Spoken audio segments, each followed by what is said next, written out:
దేవుడు మన పక్షమునుండగా మనకు విరోధి ఎవడు? యోబు గ్రంథము 38వ అధ్యాయం. యోబు గ్రంథం 38వ అధ్యాయం సుమారు మొదటి 7 వచనాలు మనం చదువుతాం. యోబు గ్రంథము 38వ అధ్యాయం మొదటి 7 వచనాలు. అప్పుడు యెహోవా సుడిగాలు నుండి యోబునకు ఇలాగ ప్రత్యుత్తరం ఇచ్చెను. జ్ఞానము లేని మాటలు చెప్పి ఆలోచన చెరుపుచున్న వీడెవడు? పౌరుషము తెచ్చుకొని నీ నడుము బిగించుకొని నేను నీకు ప్రశ్న వేయుదును, నీవు దాన్ని నాకు తెలియజెప్పు. నేను భూమికి పునాది వేసినప్పుడు యోబు నువ్వెక్కడ ఉంటివి? నీకు వివేకము కలిగిన ఎడల చెప్పుము, నీకు తెలిసిన ఎడల దానికి పరిమాణమును నియమించిన వాడెవడో చెప్పుము. దాని మీద పరిమాణపు కొల వేసిన వాడెవడో చెప్పుము. దాని స్తంభములు పాదులు దేనితో కట్టబడినవో చెప్పుము. ఉదయ నక్షత్రములు ఏకముగా కూడి పాడినప్పుడు దేవదూతలందరూ ఆనందించి జయధ్వనులు చేసినప్పుడు దాని మూలరాతిని వేసిన వాడెవడు? సముద్రము దాని గర్భము నుండి రాగా తలుపుల చేత దానిని మూసిన వాడెవడు? నేను మేఘముని దానికి వస్త్రముగాను గాఢాంధకారము దానికి పొత్తుగుడ్డగాను వేసినప్పుడు నువ్వు ఉంటివా? దానికి సరిహద్దులు నియమించి దానికి అడ్డగడియలను తలుపులను పెట్టినప్పుడు నీవు ఎంతవరకే గాని మరికి దగ్గరకు రాకూడదనియు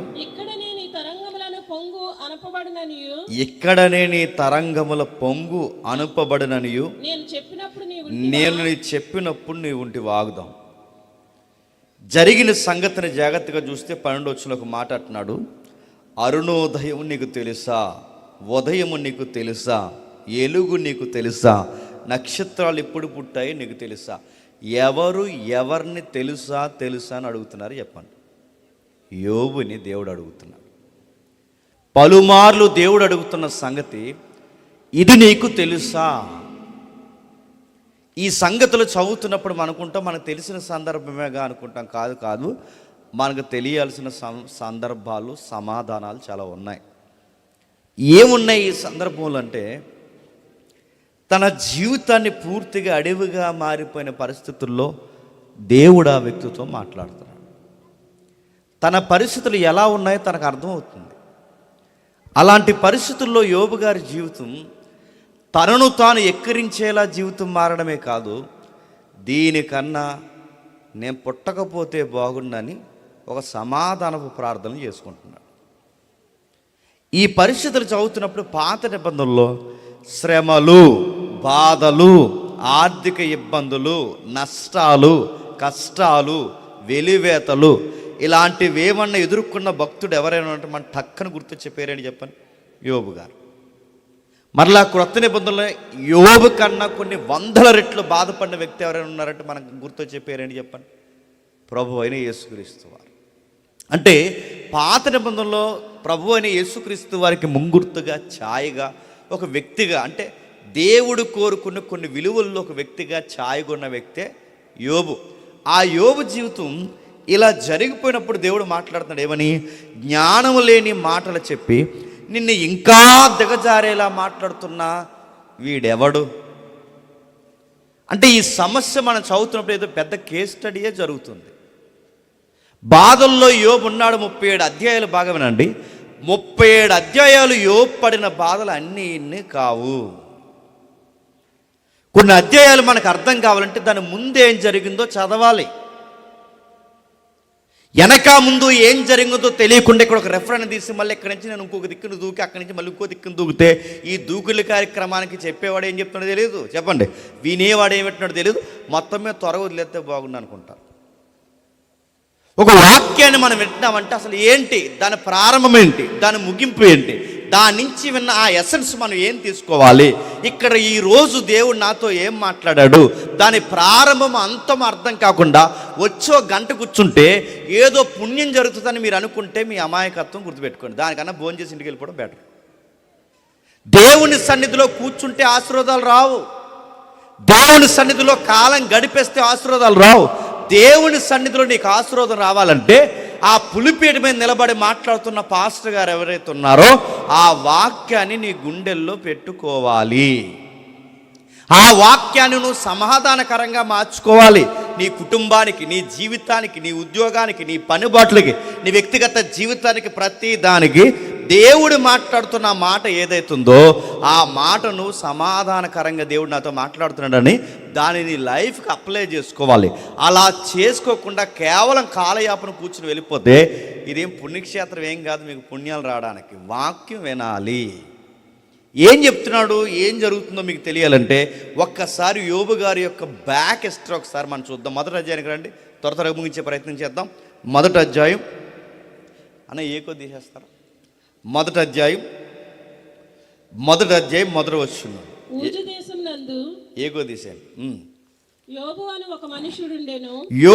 ఒక మనుష్యుడుండెను. అతడు యథార్థవర్తనుడును న్యాయవంతుడై దేవుని యందు భయభక్తులు కలిగి చెడుతనము విసర్జించిన వాడు. అతనికి ఏడుగురు కుమారులు, ముగ్గురు కుమార్తెలు కలిగి ఉండిరి. అతనికి 7,000 గొర్రెలు, 3,000 ఒంటెలను, 500 జతల ఎడ్లను, 500 ఆడగాడిదలను కలిగి బహుమంది పనివారును అతనికి ఆస్తిగా నుండెను గనుక తూర్పు దిక్కు జనులందరిలో అతడే గొప్పవాడిగా ఉండెను. కొంచెం ట్రిబుల్ తగ్గించండి, కొంచెం లేదా సౌండ్ అని తగ్గించండి, కొంచెం ఇది కూడా తగ్గించండి. తూర్పు దిక్కునంటే తూర్పు దేశాలు. ఎక్కడ మధ్యధరా సముద్రం, ఎక్కడ ఇప్పుడు సహోదరు ఇజ్రాయెల్ అనుకుంటా, ఎక్కడ ఇజ్రాయెల్ దేశం, ఎక్కడ మిడిల్ ఆసియా, అక్కడ నుండి ఈ ప్రాంతాన్ని అంటే మధ్యధరా సముద్రం నుంచి మన తీర ప్రాంతం ఉంది చూసారా, ఈ తీర ప్రాంతం వరకు ఉన్న ఈ 6 నెలలని తూర్పు భాగం అంటారు. ఈ తూర్పు దేశాలంటే యోబు గారిని దాటిపోయే ఆస్తిపరుడు లేడంట. తూర్పు దేశాల్లో ఆయనకున్నంత గొప్ప ఆస్తులు ఎవరికి లేవంట. మీకు అర్థం కావాలి అంటే ఈయన క్యాపబిలిటీ, ఆయన ఆర్థిక స్థితిగతి మీకు అర్థం కావాలి అంటే మన దేశంలో అతిపెద్ద డబ్బున్న కుబేరుడు ఉన్నాడు. వాళ్ళకి నెలకి నేను చదువుకునే టైంలో, నేను చదువుకున్న ఆ రోజు కరెంట్ జీకే అది, ఇప్పుడు ఎంతో నాకు తెలీదు. నేను చదువుకుంటున్న టైంలో వాళ్ళకి మంత్లీ వచ్చే కరెంటు బిల్ అట 2 కోట్లు. కరెంటు బిల్లు 1.5 2 కోట్లు. అంటే వాళ్ళ చదువుకునే కరెంటు, వాళ్ళ మెయింటెనెన్స్ కానీ కరెంటు బిల్లు కానీ అన్నీ కలిపి వాళ్ళ వ్యవస్థలన్నింటిని కలిపితే 2 కోట్ల రూపాయల కరెంటు బిల్లు అంట. వాళ్ళు ఎవరో కదా, రిలయన్స్ బ్యాచ్. అంటే వాళ్ళ కరెంటు బిల్లే 2 కోట్లు అయితే వాళ్ళు ఇచ్చే జీతాలు ఎంత, పరిస్థితులు ఎన్ని, ఇవన్నీ ఎంత, వాళ్ళ మెయింటెనెన్స్ ఎంత, ఇవన్నీ లెక్కలు తీస్తే మీకు అర్థం కావాల్సింది చాలా పెద్ద ఆస్తిపరులు. వాళ్ళు పెట్టే కరెంటు బిల్లు ఖర్చు మన కుటుంబం సెటిల్ అయిపోతుంది. అలాంటి ఆయన బాగా వినండి, అలాంటి ఎవరైతే ఉన్నారో అలాంటి రిలయన్స్ అంబానీలట 100 మంది కలిపితే ఒక యోబు అవుతాడంట. గుర్తుపెట్టుకోండి. ఒక్క రిలయన్స్ అయినా ఎంత క్యాపబిలిటీతో మనకు కనబడితే ఇలాంటి వాళ్ళు 100 మంది కలిపితే అంత డబ్బున్నవాడు ఎవరు? యోబు. తూర్పు దేశాల్లో ఆయన కొట్టేవాళ్ళు లేడట, తూర్పు దేశాల్లో ఆయన దాటిపోయేవాళ్ళు లేడట. పైగా నీతిమంతుడు, నిర్దోషి, మందల కాపరి, మందలకి యజమాని, మనుషులు, అనేక మంది మనుషులు ఆయన దగ్గర దాసులు. ఎంత గొప్పగా ఆశీర్వాదంతో తొలదిగుతున్న ఈయన జీవితంలో 10 మంది బిడ్డలు ఉన్నారంట. మగపిల్లలు ఉన్నారు, ఆడపిల్లలు ఉన్నారు, చక్కటి బిడ్డలు. 7 మగపిల్లలు ఉన్నారట, 3 ఆడపిల్లలు ఉన్నారట. అందరూ వయసుకు వచ్చినవారట. జీవితం చక్కగా సాగిపోతుంది అనుకునే టయానికి కుంపటొచ్చి జీవితంలో పడిపోయిందంట. ఎప్పుడు గుర్తుపెట్టుకోండి, ఎప్పుడు లైఫ్ మనం అనుకున్నట్టు ఉండదు. ఇప్పుడు బాధ ఉండొచ్చు, రేపు ఉండకపోవచ్చు. ఈరోజు సంతోషం ఉండొచ్చు, రేపు ఉండకపోవచ్చు. కానీ ఏమున్నా ఏమి లేకపోయినా ఒకటి మాత్రం గుర్తుపెట్టుకోండి, నువ్వు దేవుళ్ళో ఉండాలన్న సంగతి గుర్తుపెట్టుకో. సమస్యలు అనేవి వస్తాయి వెళతాయి, సుఖాలు అనేవి వస్తాయి పోతాయి, అవి చుట్టం చూపుల్లా కనబడి వెళ్ళిపోతాయి. కానీ ఇవే శాశ్వతమైనవి అనుకున్నావో జర జాగ్రత్త. ఇంత డబ్బున్నవాడు దేశాలు కూడా ఆయన ముందు సలాంగొట్టి గులామయ్యే ఇలాంటి ఉన్నతమైన అధికారి, ఆర్థిక శాఖలో గొప్ప పొజిషన్లు ఉన్న ఈయనకి ఏమైందంటే ఒక్కసారిగా కుటుంబం అలా ఊగిపోయింది ఒకేసారి. ఈయన పన్నని బాధలు పడ్డానికి ఈయన పేదోడు కాదు. ఈయన పేదోడు వల్ల ఈయనకి బాధలు రాలేదు. ఈయన ఏదో తలతిక్కల పనులు చేయడం వల్ల బాధలు రాలేదు. ఈయనకి బాధలు పేద కుటుంబంలో పుట్టడం వల్ల రాలేదు. ఈయనకి బాధలు ఎలా వచ్చాయంటే అవి చూస్తుంటే మీకు అర్థం కావాల్సింది, రెండు శక్తులు డిస్కషన్ చేస్తుందంటే ఆ రెండు శక్తుల పేరు ఒకటి దేవుడు, రెండు దయ్యం. గుర్తుపెట్టుకోండి, మన మీద ఎప్పుడు బెట్టగాసే ఒకడు ఉంటాడు, ఆడి పేరు సాతానుగాడు. ఎప్పుడు ప్రతి విషయంలో మనం సపోర్ట్ చేసే ఒక శక్తి ఉంటుంది, అతగాడి పేరు దేవుడు. నీ జీవితమైనా, నా జీవితమైనా, యోబైనా, మోసే అయినా, నువ్వైనా, నేనైనా, ఇక్కడ కూర్చున్న వారందరి జీవితాల కొరకు ఆడు వెనకాలుండి గుసగుసలు మాట్లాడతాడు. వాడు ఇక్కడ కూర్చుని ఎవరైనా వాక్యం మీద శ్రద్ధ లేకుండా ఉంటే వాడు ఇక్కడి నుంచి సరాసరి కంప్లైంట్లు ఇస్తాడు. అదిగో చూడు, ఆ జేమ్స్ అనేవాడు అక్కడ వాక్యం చెప్తుంటే వీడు చూడు, వీడు ఎలా ఊగుతున్నాడు చూడు, వీడు నావాడు అని చెప్తాడు. ఇక్కడ నుండి వాక్యం వింటుంటే చూడు, వీడు వాక్యం విన్నాను రాలేదు, భోజనాలు ఎప్పుడు పెడతారని చూస్తున్నాడు అని చూసాడు, నిన్ను కూడా చూపిస్తాడు. గుర్తుపెట్టుకో, వీళ్ళు చూడు, వీళ్ళు కూర్చోండి, వీళ్ళ డిస్కషన్ చూడాలి, వీళ్ళ సాటింగ్ అంటే వాడు ఎక్కడైనా వాడు ఉనికి ఏంటంటే మనుషుల్ని తప్పుపడతాడు. అదొక జబ్బాడికి. దేవుని సన్నిధిలో ఉన్నప్పుడు దేవుని సింహాసనాన్ని తప్పు పెట్టేంత పనికి మాలిన బుద్ధాడికి, దేవుడితో హెచ్చించుకునే బుద్ధాడికి, పచ్చగొన్న కాపురాన్ని కూడా చిచ్చు పెట్టి చెడగొట్టే బుద్ధాడికి ఏదైనా వనాన్ని కూడా పాడు చేసింది వాడే. అలాంటోడు ఇంత చక్కగా ఊజు దేశంలో అంటే ఇటు గల్ఫ్ ఇజ్రాయేల్ ప్రాంతంలో ఆ బోర్డర్ ఏరియాలో బాగా ఆశీర్వాదకరంగా ఉన్న యోబుని వీడు చూడలేకపోయాడంట. ఎప్పుడు గుర్తుపెట్టుకోండి, మాకేంటి, మాకేం కాదు, నిజమే మీకు ఏం కాదు. ఎప్పటివరకు ఏం కాదు చెప్పనా, నువ్వు దేవుణ్ణి అంటి పెట్టుకున్నంతకాలం ఏం కాదు. ఒకవేళ నువ్వేమన్నా కాస్త ఆత్మీయంగా, మానసికంగా దేవుని దృష్టిలో కొంచెం లూజ్ అయినట్టు ఏమన్నా అనిపిస్తే వాడికి నువ్వు దొరుకుతావు. ఖచ్చితంగా వాడు వస్తాడు. వచ్చి ఏం చేస్తాడు, వాడు మాట్లాడుతున్నాడు చూడండి, వాడు ఆత్మీయ స్థితిగతులకు వచ్చి మాట్లాడుతూ వీటి సరాసరి ఒక మీటింగ్లో కూర్చుంటే, పరలోకంలో కూడా మీటింగులు జరుగుతాయి. ఆ మీటింగులనే థియలాజికల్గా దాన్ని ఏమంటారంటే డివైన్ కౌన్సిల్ అంటారు. దాన్ని భూమి మీద పార్లమెంట్లో కూర్చుని చట్టాలు ఎలాగైతే చేస్తారో దానికి ఎవరైతే ప్రధానమంత్రి, స్పీకర్లు ఎలాగైతే కూర్చొని ఇది చెయ్యాలా చేయకూడదని ఎవరైతే ఒక వ్యక్తి నిలబడి ఇది మంచా చెడని ఎలాగైతే నిర్ణయిస్తారో, ఈ ముల్లోకాలను కూర్చున్న డిస్కషన్స్ ఎక్కడ జరుగుతాయట? పరలోకంలో జరుగుతాయి. ఏమని జరుగుతాయి? ఆంధ్ర రాష్ట్రానికి ముఖ్యమంత్రి ఎవరు ఉండాలో కూడా జరుగుతాయి. గుర్తుపెట్టుకోండి, మీ పంచాయతీ ప్రెసిడెంట్ ఎవరు ఉండాలో కూడా జరుగుతాయి. ఎక్కడ మీరు అనుకుంటారు మేము ఓట్లేస్తే, మీరు ఓట్లేస్తే ముందు అక్కడ డిసైడ్ అవుద్ది ఎవడ గెలవాలో, ఎవడ గెలవకూడదో, ఎవడ దిగాలో, ఎవడ ఎక్కాలో, ఎవడెక్కితే అందరికీ పాఠాలు నేర్పిస్తాడో, ఎవడిలివి ఏంటో, 5 ఏళ్ళు నోట్లోకి వెళ్ళినప్పుడు పరిస్థితులు ఎలా ఉంటాయో, నోట్లోకి వెళ్ళకుండా గోవలు ఎండిపోయినప్పుడు పరిస్థితులు ఎలా ఉంటాయో, ఇవన్నీ ఎవడెవడి ఏ టైంలో ఎక్కాలో అన్నీ నేర్పించడానికి ముందు డిసైడ్మెంట్ ఎక్కడ జరుగుద్దంటే జడ్జిమెంట్ అక్కడ జరుగుద్ది. ఎక్కడ? Divine council. మీకు ఇంకా బాగా అర్థం కావాలంటే నేను అంత డీటెయిల్గా చెప్పట్లేదు. ఈ భూమి మీద ఉన్న ప్రతి ప్రధానమంత్రికి, ముఖ్యమంత్రికి, ఎమ్మెల్యేకి, చిన్నోడికి, పెద్దోడికి, ప్రతి ఒక్కడికి కనబడని ఒక రిప్రజెంటేటివ్ చెప్తున్నా. ఈ భూమి మీద పరిపాలిస్తున్న అధిపతులకి, ప్రధానులకి కనబడని అధిపతులు, ప్రధానులు ఉంటారు. వాళ్ళు వీరిని ప్రేరేపిస్తారు.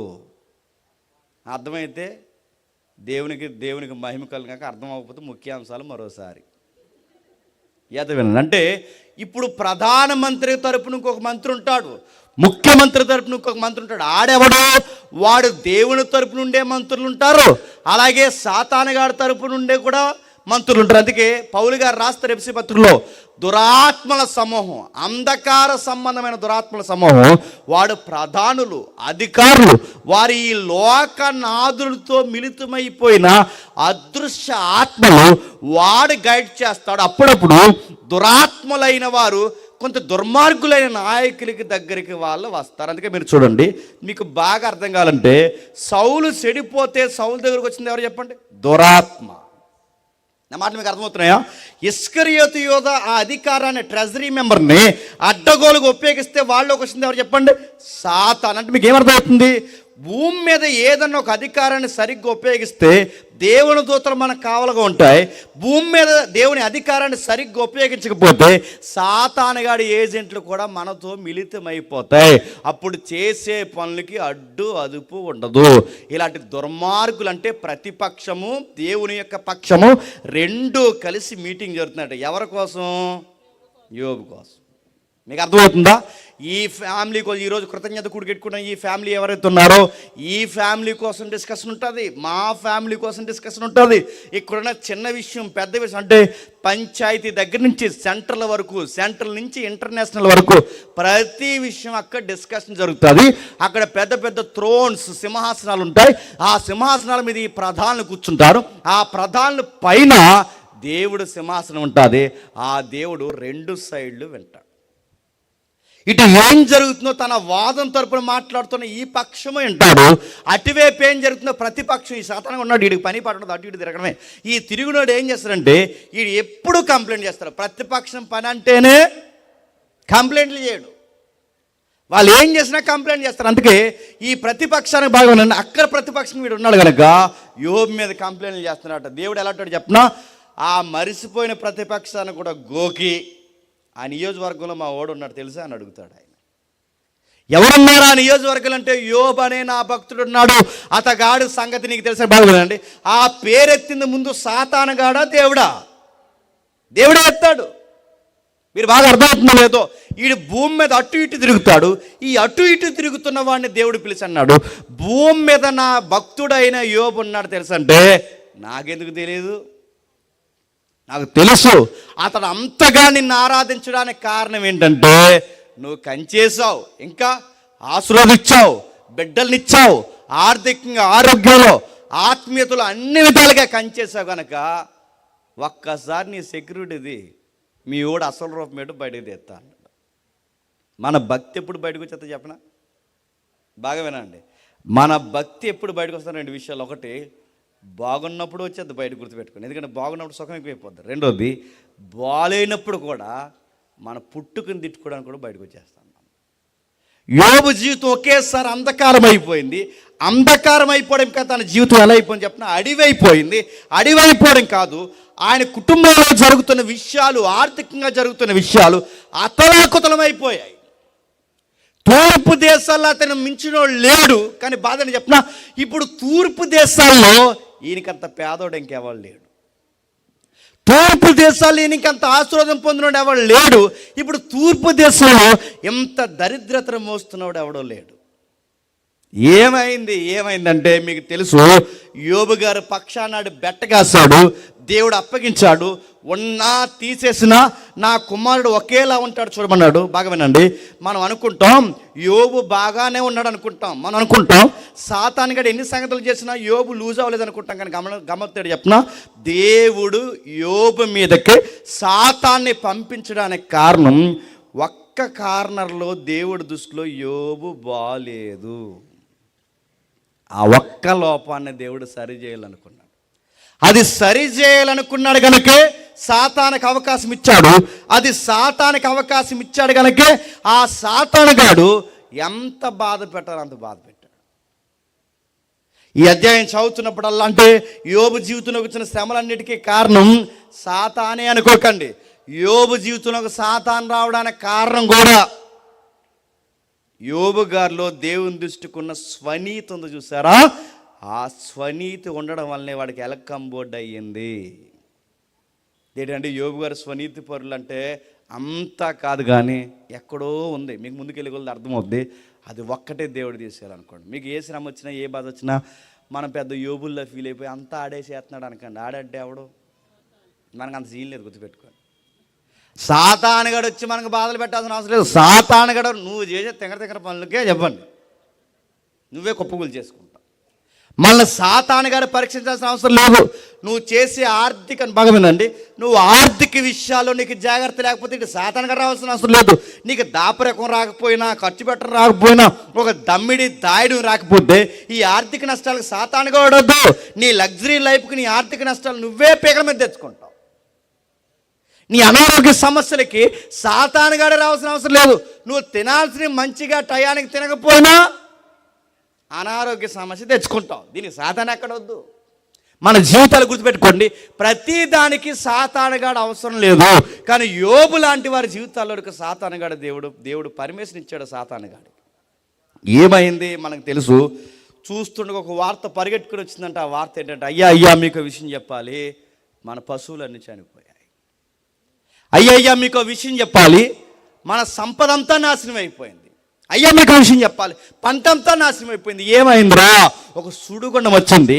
ఆ సుడిగుండం మన గొర్రెల మందలను చుట్టేసి చంపేసింది. ఏమైందిరా? మన పంటలు చుట్టేసే సుడిగుండం వచ్చింది, చుట్టేసింది. మరలా వార్త వచ్చింది, అయ్యా మీకు విషయం చెప్పాలి, మీ పిల్లలు ఎవరైతే ఉన్నారో మీ బ్రదర్ ఇంటికి లంచ్కి వెళ్ళారుగా, ఆ ఇంట్లో లంచ్ కూర్చున్నారు, వాళ్ళ భోజనం చేస్తుండగా ఒక పెద్ద సుడిగాలి వచ్చింది. ఆ సుడిగాలి ఇంటిని కొట్టగా భోజనం చేస్తుండగాని 7 కొడుకుల మీదకి కూతుర్ల మీదకి ఆ సుడిగాలి తాకిడికి ఆ ఇల్లు కూలిపోయినాయి. 10 మంది బిడ్డలు చచ్చిపోయారు. మీకు ఎలా ఉంటుంది చెప్పండి? ఒక బాధ అనడమే కష్టం, 2 బాధలు వినడమే కష్టం. యోబు జీవితంలోకి నివసాల యవదోళ్ళు వస్తున్న వార్తలు చెప్పినా, గొర్రెలు చచ్చిపోయాయి, మందలు చచ్చిపోయాయి, కాపర్లు చనిపోయారు. ఇప్పుడు మరో వార్త, ఆర్థికంగా నష్టపోయాయి. ఇప్పుడు మరో వార్త, ఇది ఇంకా ఇలా ఇంటుండగా మరో వార్త ఏంటంటే, ఇదిగో నీ 10 మంది పిల్లలు కూడా కన్ను మూసేశారు, నీ సహోదరుడు ఇల్లంతా కుప్పకూలిపోయింది. ఇలాంటి వార్తలు వింటున్నప్పుడు ఈయన పలకరించడానికి ఫ్రెండ్స్ వచ్చారట. ఎవరు? 3 స్నేహితులు ఉన్నారు. ప్రతి ఒక్కరికి స్నేహితులు ఉంటారుగా. ఈ వచ్చిన స్నేహితులు ఎలా ఉంటారంటే గుర్తుపెట్టుకోండి, మంచి మాటలు చెబితే బాగుండు. కొంతమంది వాదార్చడానికి వస్తారు, వాళ్ళు వాదార్చరు, ఇంకా పుండి మీద చెప్పండి కారం జల్లేస్తారు. మనకి వాళ్ళు వచ్చి మనకి వాదార్చరు. సరాసరి వాళ్ళు ఏమంటారంటే, ఏదో చేసి ఉంటావురా దేవుడికి వ్యతిరేకంగా. వీళ్ళు దేవుడి పేరే చెప్తారు, దేవుడి మాటలే చెప్తారు, మంచిగానే ఇస్తారు. కానీ వీళ్ళ మాటలు మాత్రం మనం లేవనెత్తో చెప్పండి ఇంకా కృంగదీస్తాయి. యోబు జీవితంలో స్నేహితులు వచ్చారట. 11వ వచనంలో, 2వ అధ్యాయం 11వ వచనంలో, తేమానీయుడైన ఎలీఫెజు, సూనీయుడైన బిల్దాదు, జోఫరు, యోబుకి 3 స్నేహితులు అతనికి సంబంధించిన ఆపదలన్నింటిని గురించి తెలుసుకొని కలిసి దుఃఖించి వాదార్చాలని వచ్చారట. ఆలోచించుకున్నారట. తమ స్థలములలో నిలబడిపోయారట. వారు వచ్చి దూరం నుండి చూసి కన్నులెత్తి చూసినప్పుడు అతన్ని పోల్చలేక తమ వస్త్రాలు చింపేసుకుని ఆకాశం వైపు చేతులెత్తి తలల మీద బూడిద జల్లుకొని ఏడ్చి, తూర్పు దేశాలు ఇంత గొప్పవాడు లేడనుకున్నాం, మా ఫ్రెండ్ అనుకున్నాం, చూడ్డానికి గుర్తుపట్టలేనంతగా ఎంతగా ఎలా అయిపోయాడని చెప్పి, అయ్యో ఫ్రెండ్ అని చెప్పి ఏడుస్తూ ఒక్క మాట అయినా పడకుండా రేయింపగల్లో ఆ ఫ్రెండ్ చూస్తూ ఏడుస్తూ నిలబడిపోయారంట. అలా ఉండిపోతే బాగుండు. అలా ఏడుస్తూ ఉండిపోయిన వారు ఏం చేశారు? మెల్లగా మాట్లాడడం స్టార్ట్ చేశారట. ఆ మాట్లాడిన తర్వాత ఆ యోబు మాట్లాడుతూ ఒక మాట్లాడాడు. ఏమని? 2వ వచనంలో, 3వ అధ్యాయం 2వ వచనంలో, నా తల్లి గర్భము ద్వారా అది మూయబడి ఉంటే బాగుండు. 1వ వచనంలో, నేను పుట్టిన దినము శపింపబడితే బాగుండు, నేను పుట్టకపోతే బాగుండు, నేను వెలుగు చూడకపోతే బాగుండు, మా అమ్మ గర్భంలో మాయగా రాలిపోతే బాగుండు. ఈ పదాలు గుర్తుపెట్టుకోండి. పుట్టకపోతే బాగుండు, దినము లేకపోతే బాగుండు, అంధకారం కలిగితే బాగుండు, వెలుగు చూడకపోతే బాగుండు, చీకటి గాఢాంధకారం నేను చూడకపోతే బాగుండు, పగలు అంధకారం నేను చూడకపోతే బాగుండు. ప్రతిసారి ఏమంటున్నాడు తెలుసా? వెలుగు, అంధకారము, చీకటి, రాత్రి, పుట్టిన దినము, దినాలు, ఇవన్నీ యోబు మాట్లాడుతున్నాడు. ఇలా మాట్లాడుతూ డిప్రెషన్లోకి వెళ్ళిపోయాడు. ఎందుకంటే ఆయనకు వచ్చిన బాధలు అలాంటివి. తట్టుకోలేకపోయాడు, బాధపడుతున్నాడు, ఇబ్బంది పడుతున్నప్పుడు ఈ ముగ్గురు స్నేహితులు వచ్చి అన్నారట, యోబు నీకు ఒక విషయం చెప్పాలి, నువ్వేదో చేసావు అన్నారంట. ఒకే రోజు కొడుకులు చనిపోవడం ఏంటి, ఒకే రోజు మందలు చనిపోవడం ఏంటి, ఒకే రోజు ఆస్తులు పోవడం ఏంటి, రెప్పపాటున వన్ డేలో నీ స్టోరీ మారిపోవడం ఏంటంటే నువ్వు దేవునికి వ్యతిరేకంగా ఏదో చేసేవని ఈ ముగ్గురు ఆర్గ్యుమెంటు. యోబు అయ్యో నేను ఏ పాపం చేయలేదు, నా జీవితంలోకి ఎందుకు వచ్చిందో నాకు తెలియదని యోబు ఆర్గ్యుమెంట్. అంటే యోబు ఏమంటాడంటే నేను ఏ తప్పు చేయలేదని, స్నేహితులు ఏమంటున్నారు నువ్వేదో తప్పు చేసావని. ఇప్పుడు బాగానండి, బాధలుండి ఈయన బాధపడుతుంటే తప్పు చేసావని చెప్తున్నది వీళ్ళు, అరే నేను ఏ తప్పు చేయలేదని బాధపడుతున్న ఈయన. ఈ ఊగసులాట మధ్య అన్న మాట ఏంటంటే అసలు ఈ బాధలో ఎక్స్ప్లెనేషన్లు ఈ వివరణలన్నీ ఇచ్చుకునే కన్నా పుట్టకపోతే బాగున్నాను, ఈ జీవితాన్ని చూడకపోతే బాగుంది, ఈ సంసారం, ఈ బాధలు, ఆర్థిక నష్టాలు, అనారోగ్య సమస్యలు, ఇంకా నా జీవితం ఎలా అయిపోయిందంటే నా ఆస్తులు పోయాయి, కొడుకులు పోయారు, కూతుర్లు పోయారు, మందలు పోయాయి, దోస్తులు పోయారు, అన్నీ పోయాయి అనుకుంటే ఇప్పుడు బాధ ఏంటంటే వాదాల్చాల్సిన భార్య కూడా నన్ను వదిలి దూరంగా పోయింది. ఇంకా బాధ అంటే చెప్పిన అన్నీ పోయాయి అనుకుంటే ఇప్పుడు బాధ, నా ఆరోగ్యం కూడా పోయింది. ఇప్పుడు చెప్పండి, ఇలాంటి బాధల్లో ఆయన పడినప్పుడు ఖచ్చితంగా ఆయన గుర్తుపెట్టుకోండి, ఎవడున్నా డిప్రెషన్లో ఆ మాటలే మాట్లాడతాడు. శ్రమను గురించి ఒక వ్యక్తి ఇలా అంటాడు, ఏమంటాడంటే శ్రమల్లో ఉంటే దేవునికి దగ్గర అయిపోతామంట, అదే శ్రమల్లో మనం ధైర్యం కోల్పోకుండా నిలబడితే బాగా వినండి దేవుడికి దగ్గర అవుతామంట. శ్రమలలో ఏమాత్రం లూజ్ అయినా దేవుడికి దూరం అవ్వడమే కాదు, సూసైడ్ చేసుకుని చచ్చిపోతాం. గుర్తుపెట్టుకోండి, మన పుట్టుకని తిట్టుకుంటాం, మన ప్రారంభాన్ని తిట్టుకుంటాం, మన సంసారాన్ని తిట్టుకుంటాం. ఈ ఊర్లో ఎందుకు పుట్టా అంటే ఆ శ్రమలకి మన మాటలు ఎలా ఉంటాయంటే అసలు మనమే నచ్చం, అలా అయిపోతాం. ఆ ఆర్థిక ఇబ్బందులా, అనారోగ్య సమస్యలా, ఏ బాధలు ఇక్కడ ఉండి ఎవరు కూర్చున్నారని తెలియదు, కానీ ఎవరెవరు ఈ రాత్రి ఏ బాధలతోన్నా దేవుడు నీతోనే మాట్లాడుతాడు, మర్చిపోకు. దేవుడు నీకే సమాధానం ఇస్తాడు, మర్చిపోకు. ఈ కుటుంబానికే కాదు దేవుడు మేలు చేయడానికి సిద్ధంగా ఉన్నది, నీ కుటుంబానికి కూడా దేవుడు మేలు చేయడానికి సిద్ధంగా ఉన్నాడు. ఏం తిట్టుకుంటే ఇక్కడ వరకు వచ్చి కూర్చున్నావో, ఏ సమాధానం లేకుండా ఇక్కడికి వచ్చి కూర్చున్నావో, ఏ అంధకారం మధ్య నువ్వు కొట్టిమిట్లాడితే ఇక్కడ కూర్చున్నావో, ఎలాంటి దుఃఖాలు నీ గుండెల్లో మోస్తున్నావు అని తెలియదు, కానీ ఎలాంటి సమస్య ఉన్న ఈ రాత్రి దేవుడు వాక్యం నీకు చెప్తున్న మాటల మీద నీకు గౌరవం ఉంటే, ఈ మాటలు తలపోస్తే దేవుడు చెప్తున్నాడు, యోబుని లేవనెత్తిన దేవుడు ఖచ్చితంగా చెప్తున్నాను, నీ జీవితాన్ని కూడా ఆశీర్వాదకరంగా మారుస్తాడు, నువ్వు నమ్మే. ఏం జరుగుతుంది, ఏం రాస్తున్నాడు, ఇలా ఆర్గ్యుమెంట్ జరుగుతుంది. ముగ్గురు కలిసి ఏమంటారంటే నువ్వేదో తప్పు చేసావని. యోబు ఏమంటున్నాడంటే నేను ఏ తప్పు చేయలేదని. తప్పు చేశాడని ఆ ముగ్గురు, తప్పు చేయలేదని ఈయన. ఈ ఇద్దరు బాగా వినండి, ఈ ఇద్దరు అంటే ముగ్గురు ఈయనొకడా, ఈ ముగ్గురు ఈయనొకడు కలిసి ఈ ఊగస్లాస్ మధ్య డిబేట్ జరుగుతుండగా మళ్ళీ నాలుగోడు వచ్చాడట మధ్యలోకి. ఆడెవడు? ఏలూహు. ఆడొచ్చేవట్టున్నాడు, ఈ ముగ్గురు యోబు బుర్ర తినేస్తున్నారంటే ఈ నాలుగోవాడు వచ్చి అంటున్నాడట మీ ముగ్గురికి బుద్ధి లేదు, యోబుకి బుద్ధి లేదు అన్నాడట. అప్పుడప్పుడు చూసారా, ఆడీడు గొడవట్టుకుంటే ఈ మధ్యలో పెదరాడు అయిపోతాడు, ఎప్పుడన్నా మీరు చూసారు లేదు? ఆడీడు గొడవట్టుకుంటే ఈ నీళ్ళు చెప్పేతోట మనకు వచ్చి ఈడికే తెరవలేదు, ఈడు వచ్చి మనకు నీళ్ళు చెప్తాడు.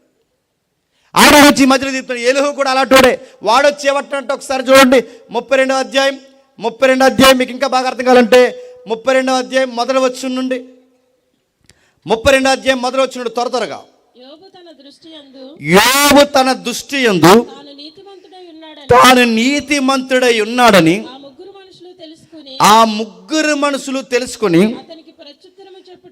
అతనికి ప్రత్యుత్తరం చెప్పుట చాలు. అంటే యోబు ఏం ఫీల్ అవుతున్నాడు, నేను నీతిమంతుణ్ణి, నేను ఏ తప్పు చేయలేదు, నా జీవితంలోకి నిందలు, ఈ బాధలు ఇక్కట్లు ఎందుకు వచ్చాయి నాకు తెలియదు, కానీ నేను నీతిమంతుణ్ణి, ఇలాంటి బాధపడే కన్నా చనిపోతే మేలని యోబు అనుకుంటున్నాడు.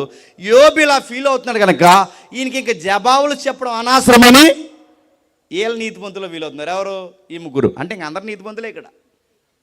యోబు నీతిమంతుడే, ఈ ముగ్గురు నీతిమంతుడే. అసలు మీ అందరు నీతిమంతులు కాదు, చెప్పండి. నేను నీతిమంతులను తగునమ్మని ధైర్యాడు. ఎవరు? ఏలుహు. అతగాడు ఏమంటున్నాడు ఒకసారి మీరు చదవని కిందకి 4వ వచనంలో ఏలుహు కన్నా ఎక్కువ వయసు గలవారు గనక అతడు యోబుతో మాట్లాడవలని కనిపెట్టి ఉండును. అయితే ఎలుహు ఆ ముగ్గురు మనుషులు చూచినప్పుడు అతనికి కోపం రేగెను. కావున బూజీయుడైన బరకేలు కుమారుడగు ఎలుహు ఇలాగూ మాట్లాడుతాడు. ఏంటంట, నేను పిన్న వయసు గలవాడును, మీరు బహురుద్ధులు, ఆ ఏతు చేత నేను భయపడిన ఆ తాత్పర్యం ఎప్పటి వరకు మీరు చెప్పలేదు. సుమారు ఇన్ని అధ్యాయాలు మీరు ఆర్గ్యుమెంట్ చేసుకుంటూ వచ్చారు, కానీ ఇప్పుడు నేను నోరి మాట్లాడాలనుకుంటున్నాను. అసలు మీకు బుద్ధి లేదన్నాడు. ఎవరిని? ఆ పెద్దోళ్ళని. నా మాటలు అర్థమవుతున్నాయా? మీరు తినంగా సమాధానం చెప్పరు, యోబు తినంగా సమాధానం చెప్పరు. అంటూ 2వ వచనం అంటున్నాడు చూడండి, నువ్వు దేవుని కంటే నీతిమంతుడైనట్లు చెప్పుకుంటూ చూసి యోబు మీద సీరియస్ అయిపోతున్నాడు. ఎవరు? ఎలుహు. ఏంటి ఇది మాట్లాడితే చూడండి, అటు పెద్దోళ్ళ మీద సీరియస్ అయిపోతున్నాడట, అలాగే యోబు మీద సీరియస్ అయిపో. దేనికంటే ఈడు అనుకున్నట్టు డిబేట్ జరగట్లేదని. అంటే యోబుని కౌన్సిల్ చేస్తున్నాడు, అలాగే ఈ పెద్దవారిని కౌన్సిల్ చేస్తున్నాడు. మధ్యలో వీడు వచ్చి అంటున్నాడు, అసలు మీ అంతా కాదు కానీ నేను చెప్పింది అన్నాడట. వీడి పైపచ్చికి ఏం చెప్తాడంటే, ఎంత పొగరబోతు మాటలు చెప్తాడు చూడండి. ఎంత పొగరబోతు మాటలు చెప్తాడో మీకు అర్థం కావాలి అంటే ఆ 38 అధ్యాయం 2వ వచనం ఒకసారి తిరగేయండి. 38 అధ్యాయం 2వ వచనం. జ్ఞానము లేని మాటలు చెప్పి ఆలోచన చెరుపుచున్న వీడు ఎవడు? ఇప్పుడు చెప్పండి. జ్ఞానము లేని మాటలు చెప్పి యోబు నీ ఆలోచన చెరిపి నేను టెన్షన్ పెడుతున్నా ఈడెవడు? ఈడెవడన్నా ప్రశ్నకి సమాధానం ఎవడు చెప్పండి? ఎలుహు. జ్ఞానము లేని మాటలు చెప్పి నీ ఆలోచన చెరిపి నీ బాధల్ని మరింత బాధకు గురి చేసేలా నిన్ను టెన్షన్ పెడుతున్న వీడెవడు? వీడెవడంటే ఆడి పేరు ఎలుహు. అంటే వాడు ఏమనుకుంటున్నాడు? నేను జ్ఞాననుకుని, చెప్పండి, జ్ఞానం మాటలు చెప్తున్నాడు. ఎంతగా పొగరగా ఫీల్ అయ్యాడు మీకు అర్థం కావాలంటే 36 అధ్యాయం రండి. 36 అధ్యాయం మొదలు వచ్చును. మరియు ఎలుహు ఇట్లా నేను కొంతసేపు యోబు నన్ను ఓర్చుకో, నేను ఈ సంగతి నీకు తెలియజేస్తా.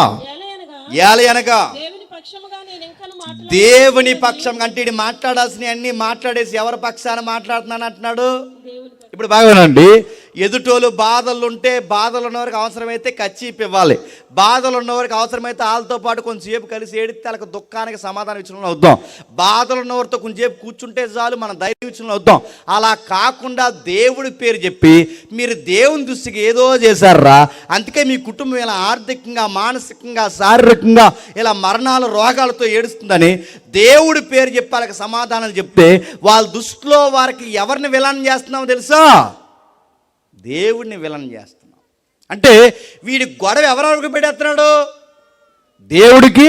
బాగా వినండి, దేవుడికి యోబుకి. అంటే యోబు దృష్టిలో విలన్గా ఎవరిని క్రియేట్ చేస్తున్నాడంటే నేను దేవుడు, నువ్వు దేవుడి పక్షాన కాదు, నువ్వు పెద్ద జ్ఞానానుకుని మాట్లాడుతూ నువ్వు దేవుని దృష్టిలో యోబుని నీచుడిగా చూపిస్తున్నావు, యోబు దృష్టిలో దేవుణ్ణి విరోధంగా చూపిస్తున్నావు.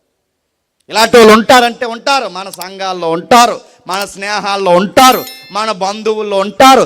కాస్త లింగుమని ఇలా భక్తి చేసేసరికి అందరికీ పేర్లు పెట్టుకుంటూ తిరుగుతారు. అలాంటి వాళ్ళు ఉంటారు, గుర్తుపెట్టుకోండి. ఇలా 4 సార్లు ప్రార్థన చేస్తే ఇంకా ఎవరికే ప్రార్థన రాదంటారు వీళ్ళు. ఇలా 4 వారాలు మానకుండా వెళ్తే ఇంకా చర్చికి రాని అందరూ నీచులు అంటారు, గుర్తుపెట్టుకోండి. ఇలాంటి నీతితో, స్వనీతితో, భక్తితో ఇతరులని తప్పులు పట్టే వాళ్ళు ఉంటారు. వీళ్ళ పనే తప్పులు పట్టడు, వీళ్ళ పనే తప్పులు పడ. ఎలుహు కూడా చూడండి, యోబుని తప్పును పడుతున్నాడు, వాళ్ళ స్నేహితులను తప్పులు పడుతున్నాడు. ఇప్పుడు అందరినీ తప్పులు పట్టుకుని వీడు ఏమంటాడు చూడండి, నేను దేవుని పక్షం. అంటే నేను ఎవరి మనిషిని? దేవుని మనిషిని అని చెప్పుకుని ఏమంటున్నాడు చూడండి, దూరం నుండి నేను జ్ఞానం తెచ్చాను, నన్ను సృజించిన వాని నీతిని ఆరోపిస్తున్నాను, నా మాటలు ఏమాత్రం అబద్ధము కాదు, పూర్ణ జ్ఞాని ఒకడిని ఎదుట ఉన్నాడు. అంటే ఈడి జ్ఞానం ఈడే చెప్పేసుకుంటున్నాడు. ఎవరు? ఏలో నా మాట్లాడుతున్నా, నేను జ్ఞానిని. ఏదో నీతో మాట్లాడుతున్న నేను జ్ఞానిని, నువ్వు నా మాట వినాలి, నువ్వు నా మాట వింటే నువ్వు బాగుపడతాని. యోబు దగ్గర ఎంత బిల్డప్ ఇస్తున్నాడు చూడండి, నేను దేవుని మనిషిని, పైగా జ్ఞానిని. అందుకే దేవుడు వచ్చి 38 అధ్యాయం అంటున్నాడు, ఈడు ఎవడు? ఈడు నేను పంపానని నీ దగ్గర చెప్తున్నాడు. అసలు ఈడెవడో? ఈడు నేను పంపలేదు, వీడు నా సేవ చేస్తున్నానని చెప్పి నిన్ను మరింత బాధల్లో గురి చేస్తున్న వీడెవడు? నీ స్నేహితుల్ని నిన్ను ఆర్గ్యుమెంట్ చేసి జ్ఞానని చెప్పుకుంటున్న వీడెవడు, జ్ఞానని చెప్పి జ్ఞానం లేని మాటలు చెబుతున్న వీడెవడు? యోబు, నీకు పరిస్థితి అర్థం కావట్లేదు. వాళ్ళ మాట విని కృంగిపోతున్నావు, ఈడి మాట విని కృంగిపోతున్నావు, ఇన్ని మాటలు విని కృంగిపోతున్నావు. బిడ్డలు లేరంటే కృంగిపోతావు, ఆర్థికంగా బాగాలేదంటే కృంగిపోతావు, గొడ్డు గోద చనిపోయిందంటే కృంగిపోతావు, ఎవడైనా విరోధమయ్యాడంటే కృంగిపోతావు, భార్య మాట్లాడడం మాని దూరం వెళ్ళిందంటే కృంగిపోతావు, సంసారం అలా ఊగిందంటే కృంగిపోతావు. నడుపుతున్నాను యోబు, అన్నిటికీ ఎందుకు కృంగిపోతున్నావు? నువ్వు వినాల్సింది వాడి మాట, ఈడి మాట, ఆడి మాట కాదు యోబు, నా మాట నేను చెబుతున్నా అంటూ ఏమంటాడు చూడండి. పౌరుషం తెచ్చుకుని 38:3 పౌరుషం తెచ్చుకొని నడుము బిగించుకొని నీ నడుము బిగించుకోవడం అంటే ఏంటి? తాడు కట్టుకోమని కాదు, లూజ్ అవ్వకు, లే. యోబుని మళ్ళీ చెప్తాను, లే, నువ్వు లేచి నిలబడు. ప్రతి ఒక్క గాలిగాడి మాట విన్నావు అంటే డిప్రెషన్లోకి వెళతావు, డిప్రెషన్లోకి వెళ్ళావంటే అర్థం పర్థం లేని మాటలు మాట్లాడతావు. చివరికి శ్రమ దినము నువ్వేమన్నా జోగావో, శ్రమ దినము నువ్వు కృంగితే చేతగానోడు అయిపోతావు. లేచి పౌరుషం తెచ్చుకో. యోబుకే కాదు, నీకు నాకు దేవుడు చెప్తాను, గుర్తుపెట్టుకోండి. శ్రమలు వస్తే మళ్ళీ చెప్తున్నాను, రానియండి. శ్రమలు మనుషులు రాకపోతే చెట్లకు వస్తాయా? రానియండి. ఆర్థిక నష్టాలు రానియండి, నడుతున్నాను. ఆర్థిక నష్టాలు వస్తే నడుతున్నాను. చాలామంది ఆర్థిక నష్టాలు సముద్రంలో దూకెత్తారు పోయి నడుతాను. ఆర్థిక నష్టాలు సముద్రంలో దూకెత్తావా? రానే. ఫైనాన్షియల్ ప్రాబ్లం రానే, డిసీజా రానే, ఎవడన్నా విరుద్ధ అవనే, నడుతున్నాను. ఏమవుద్ది? నడుతున్నాను. డబ్బులున్నా చనిపోతాం, డబ్బులు లేకపోయినా చనిపోతాం, ఆస్తులు ఉన్నా చనిపోతాం, ఆస్తులు లేకుండా చనిపోతాం, ఆరోగ్యం ఉన్నా చనిపోతాం, ఆరోగ్యం లేకపోయినా. ఈ మాత్రం దానికి మధ్యలో కృంగిపోవడం అవసరమా? ప్రతి దానికి భయమే. డాక్టర్ గారి దగ్గరికి వెళ్ళారట, డాక్టర్ గారు పైనుంచి కింద చూశాడట, ఒకడు వచ్చి ఎవరన్నా తీసుకొచ్చావు అన్నాడు, అంతే ఇక్కడికి బ్యాంక్ వచ్చేసింది, అంతే. ఇంక నేనేం అనకూడదు నీకు. డాక్టర్ గారి దగ్గరికి వెళ్ళారట, డాక్టర్ గారు పైకి చూడకుండా నాకు రాసేస్తే భయం వేస్తుంది. ఏంటి ఏం పైకి చూడకుండా రాసేస్తాడు ఏంటి అని. కరోనా వచ్చిన టైంలో, కరోనా వచ్చిన జబ్బు కన్నా, కరోనా వచ్చిన వైరస్ కన్నా కరోనా భయానికి చచ్చిపోయిన ఎక్కువైపోయారు తెలుసా? సగం భయంగా చచ్చిపోతున్నారు చాలామంది. అడుగుతాను, అప్పులు అయితే వస్తాయి, అప్పులు చచ్చిపోతావా? బ్యాంకు అడుగుతా, అడగనే. బ్యాంకు అడుగుతాను, ఆ రిలయన్స్ వాళ్ళని అడగలేదు, నేను అడుగుతాడు వచ్చి, అడగనే. అడిగితే ఏమవుతాడు? చాలామంది సీరియస్ చెప్తున్నాను, బ్యాంకు రుణస్తులు ఎవరైనా వచ్చి మీ పీకల మీద కూర్చొని మిమ్మల్ని అలా ఎలా చేస్తాంటే మీరు ఏం భయపడకండి, దానికి ఆర్టికల్స్ ఉన్నాయి. ఎవడైనా అప్పులోడు నిజాయితీకి ఇచ్చేద్దని చెప్పండి, అప్పు తీసి ఎగ్గొట్టకండి, ఇచ్చేస్తామని చెప్పండి. కానీ అప్పులోడు ఎక్స్ట్రీమ్ మాట్లాడితే అప్పులోడు మూతు పగలగొట్టే ఆర్టికల్స్ కూడా ఉన్నాయి. ఆ మాత్రం దానికి చనిపోవాల్సిన అవసరం లేదు. ఆడి ఈదులో నిలబడి అడిగితే చెప్పండి, నువ్వు ఈదులో నిలబడి అడిగావంటే కట్టనని చెప్పు. నేను సీరియస్గా చెప్తున్నాను, నడుతున్నాను. ఆడిని ఎవడమ్మన్నాడు అండి, ముందు చెక్ చేసుకుని ఇవ్వాలి కదాడు, నడుతున్నాను. అలానే ఎగ్గొట్టకండి, మన క్రిస్టియన్స్ ఇచ్చేయండి. మీకు ఇంకా అడుగుతున్నాను, ఈవెన్ బ్యాంకులు మీకు చూసారు లేదో 4045 కోట్లు రుణమాఫీ చేసింది రిలయన్స్ వాళ్ళకి. రుణమాఫీ ఏంటి? బ్యాంకు. నువ్వు ఆయన కోట్లు ఏమైనా తెచ్చావు నువ్వు? వాళ్ళకి 2 కోట్లు రుణమాఫీ చేశారు. బ్యాంకులు తెలంటే చెప్పిన బెదిరించేస్తారు. ఈ ఏజెంట్ ఉంటారు మధ్యలో, జీతాలు తీసుకునే వాళ్ళు ఇలా వస్తారు, బెదిరించేస్తారు, రకరకాలు చేస్తారు. ఎంత బెదిరించినా కడతాం సార్, ఇంకా కడతాం సార్, సార్ ఖచ్చితంగా కడతాం, మా ఇల్లు అమ్మైనా కడతాం సార్, కానీ మాటలు జాగ్రత్త, కడతాం సార్ అని చెప్పండి. మీరు మొత్తం కట్టమని చెప్పండి, అంతే. మన ప్రాణాలు తీసేలా మాట్లాడారంటే ఆ చట్టం ముందు పెట్టండి. ఆ చట్టం ముందు పెడితే మేము కడతామన్నాం సార్, ఇతని మాటలు మేము మానసికంగా కృంగిపోతామని చెప్పండి. మేము కడతామన్నా మమ్మల్ని ఎంత మానసికంగా ఇబ్బంది పెట్టి మా పరువు తీసే పనులు చేస్తానని చెప్తే తర్వాత జరిగే, నేను చెప్పకూడదు కానీ చెప్తున్నాను ఎందుకంటే చాలామంది చచ్చిపోతున్నారు కనుక, ఆ తర్వాత జరిగే సీనియర్ చెప్పిన పర్సెంటేజ్ అడతారు, కనీసం ఒక 70% కట్టండి. ఆ 70 కూడా కాదు, కనీసం ఒక 60, కనీసం 50, కనీసం 20.